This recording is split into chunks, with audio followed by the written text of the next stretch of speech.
I got a drone about a year ago and I absolutely love it. I use it regularly, I use it probably at least once a week, if not more than that, and they are so useful to be able to get shots that you wouldn't be able to get in any other way.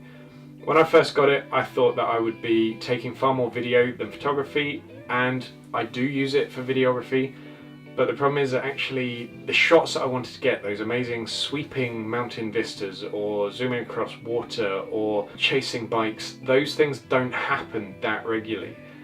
And the photography side of things has really actually brought a new side of it to the drone use. So I use a DJI Mavic Pro that I got a year ago. It's now been superseded.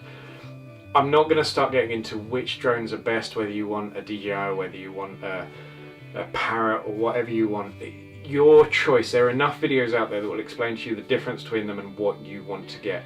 But what I'd say is get a drone and play with it, because all of them, the fact that it's a camera that you can send up into the sky, 10 years ago that wasn't even remotely available to the likes of you and I. So I think it's fantastic that it is, and we do sometimes get a little bit hung up on which one might be marginally better quality. The fact that it can do it at all is amazing. I would say with photographs, I see so many photographs that are very, very similar from drones, and I see some that are truly spectacular, and so I want to just talk about what you might be able to do to be able to improve your drone photography. I'd say the first thing is to avoid doing what I did when I first started taking pictures of my drone, which was I'd fly it up to the highest height. I'd fly it up to 120 meters, which is the ceiling in the UK, and I would take a landscape picture, set up my rule of thirds, bring the camera slightly down just so you've got a little bit of sky and then a nice lot of landscape, and take a picture of the landscape. And it looks beautiful,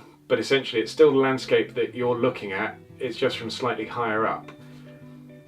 Drones are capable of so much in terms of the movement, in terms of the way that they can see straight down, that there are so many more interesting photographs that you can take. My favourite ones are the ones straight down, because it reveals textures and patterns in the landscape and in man-made landscapes as well that we just wouldn't see from the ground. So my favourite ones are pictures straight down.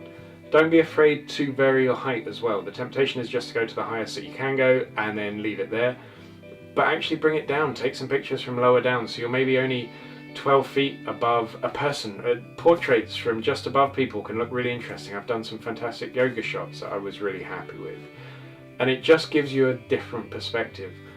And in terms of that height, remember that for your leading lines. Taking landscapes with it does work. You can fly out over the water, which you couldn't ever do with your normal camera because you can't walk on water, but you can get out over the water and over the sea. It's a little bit scary the first couple of times you do it, and make sure the wind's blowing in the right direction if there is any wind, but get out over the water and change the way the leading lines work with the coast and your water landscapes, because you couldn't do that before. But remember to look at your composition, because people often think drone photography just looks pretty anyway. If you think about your composition, if you think about your leading lines, if you think about your rule of thirds, if you think about your symmetry, essentially you're still just taking a photo. You're just taking a photo from where you couldn't take it before. So being able to control where you position your camera so precisely, and you don't even have to walk anywhere. You can be as lazy as you want. You just need to move your thumbs and it's going to go anywhere that you want it to. So use those rules of compositions. Find the amazing leading lines by try going over one side of the river, try going over the other side of the river, and work out where will actually give you the best image. Try hovering directly above the river and slightly lower down so you can really get that nice leading line straight into the image. Try looking straight down and lining up. Do you want it immediately symmetrical? Do you want it with the rule of thirds? And just have a play with all of these things. In terms of settings, it's fairly simple. Try and keep it as low ISO as you can, because you want as little noise as possible. Most drones use a relatively small sensor. I know the Mavic 2 Pro now has a nice big sensor, but it probably will still suffer from some noise. So the lower the ISO is, the better.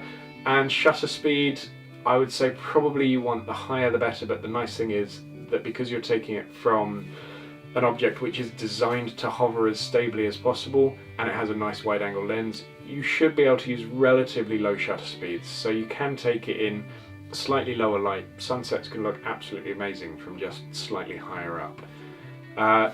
In terms of leading lines, shadows, it's always better to fly later in the day or earlier in the morning to be able to get nice long shadows, particularly if you're looking straight down. You want something that will actually pick up the texture of what you're taking photographs of. But other than that, just have a play with it, and I'd love to see what you can do. So please send me some links in the comments below. I'd like to see what you're creating, and remember to subscribe to this to be able to keep up to date with all the videos that are coming up. Thank you.